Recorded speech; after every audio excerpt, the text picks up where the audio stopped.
Blaž Urh in Eva Potočnik sta gluha delavca, zaposlena v slovenskem podjetju Pladent d. o. o., kjer se počutita dobrodošlo, sprejeto in kjer ne doživljata diskriminacije zaradi gluhote.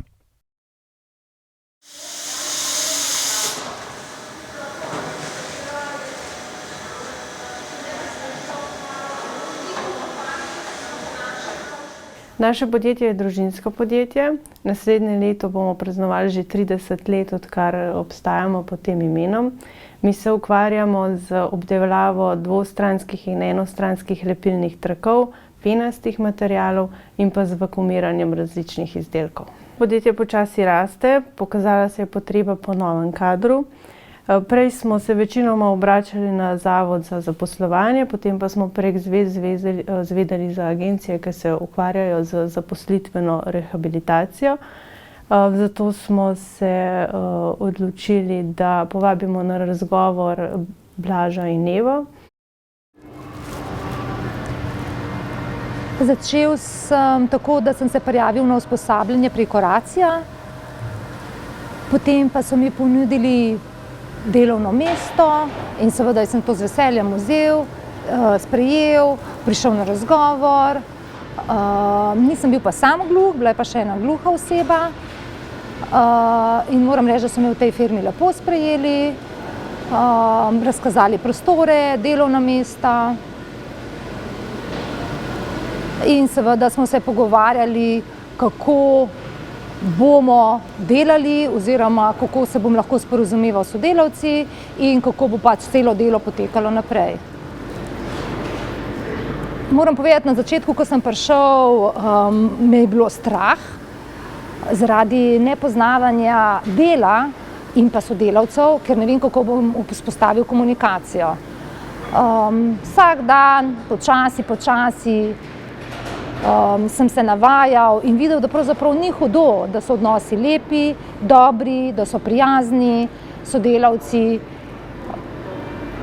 In začel sem z nekimi osnovami in se sproti učil vedno bolj zahtevna dela. Zato sem zelo vesel, da so mi zaupali to, da sem lahko se usposabljal na samem delovnem mestu in da lahko dobim večja odgovorna dela.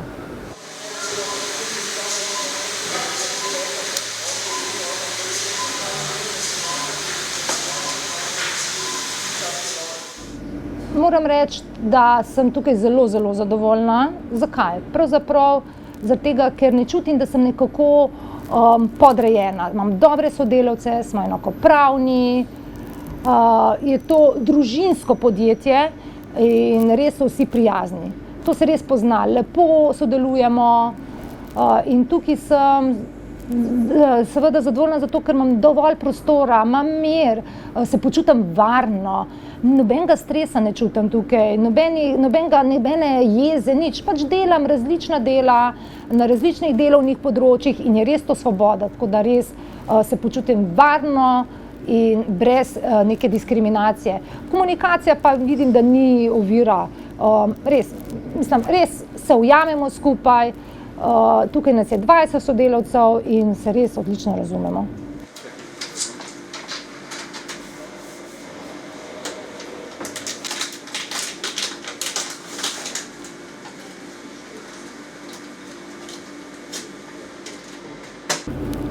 Kako komuniciramo? Na začetku, ko sem prišla sem, res je bil velik problem v komunikaciji, priznam. Zaradi tega, ker ostali so me razumeli. Jaz nisem razumela ostalih, ker so prehitro govorili in jih nisem mogla razbirati iz ustnic. Tako da problem je bil pri meni, vendar s časom, vajo, vsakodnevnim pogovorom, ko se navadim ljudi, v bistvu sem lahko odgledovala iz njihovih ustnic. Potem se je pa bila porodila ideja ful dobra, presenečena zelo, imam tablico in če karkoli treba, napišemo na to tablico. Zdaj tudi je problem samih mask, ker se nosijo maske in zakaj bi se matrali. Super se mi zdi, s tablico, meni je to ok in tako skomuniciramo. res, kadar je pa kaj nujnega, ali pa kadar so sestanki kratki, ali pa neke nujne stvari, pa vedno pokličem Blaža. Mi Blaž pomaga, pove, seveda spet je ta problem komunikacije, midva se to pogovoriva, povemo drugim, tako da Blaž je neki tak mali tolmač moj, ali pa na tablo napišem, tako da jaz nimam nobenega problema. Tukaj sem že 1 leto, tablica skoraj ni več potrebna, se razumemo, jaz se tudi učim izbranja iz ustnic in ostali sodelavci se učijo malih kretanj, tako da to je odlično. Moram povedati, da sem jaz hodil v normalno oziroma slišečo šolo, zato sem se komunikacije verbalne naučil v šoli s slišečimi, vendar pa je seveda odvisno tudi od same okolice oziroma govorcev, ki z mano vzpostavijo komunikacijo. Če govorijo prehitro, jih opozorim, naj govorijo počasi. Ja, včasih tudi govorijo po domače in to mene zmede, tako da jih prosim, da v bistvu prevedejo v slovenščino. Njeno delo je v bistvu zelo raznoliko. Eva opravlja predvsem razna ročna dela, ko pa je treba pa brez problema upravljati tudi kakšno bolj preprosto mašino. Medtem ko Blaž, pa njega smo specializirali tudi za en bolj zahteven stroj, za razrez materiala, upravlja pa tudi z drugimi stroji.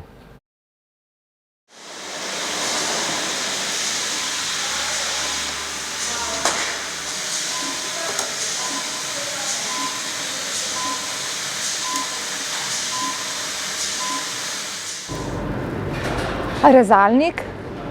Ta rezalnik je za rezanje lepilnega traku iz aluminija in pa drugih lepilnih trakov. To se izreže in podamo potem drugaj v spodnji prostor, v spodnjo delavnico, naprej v obdelavo.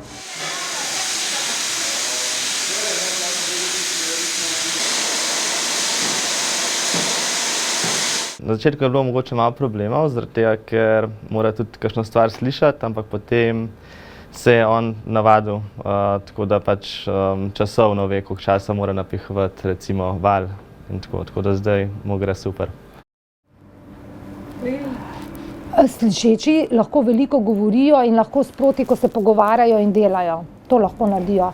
Mi gluhi pa ne moremo, ko dobim delo, ko dobim nalogo, sem koncentrirana samo na nalogo in ne morem zraven še govoriti in misliti.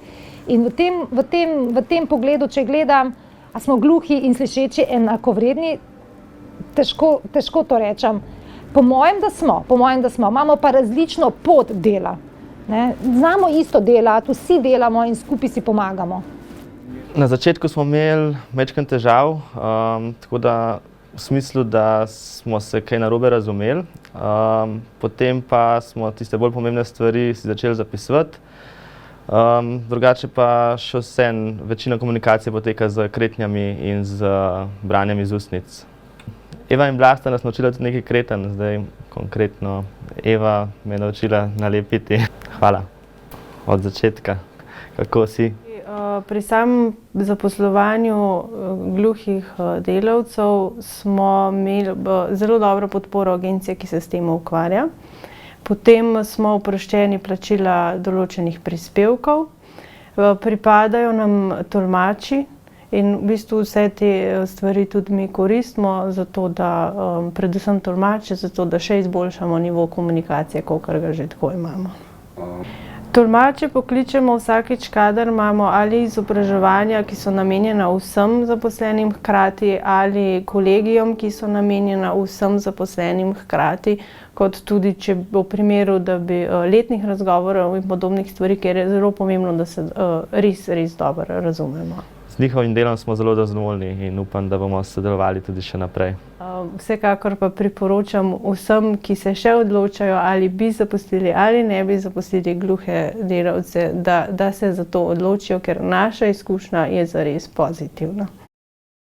Vsakemu zaposlenemu pripada 30 ur tolmača na mesec, ki ga plača država. Zato je pomembno, da tako podjetja kot gluhi delavci to pravico izkoristijo, zato da se izognejo nesporazumom in zaradi boljšega sporazumevanja.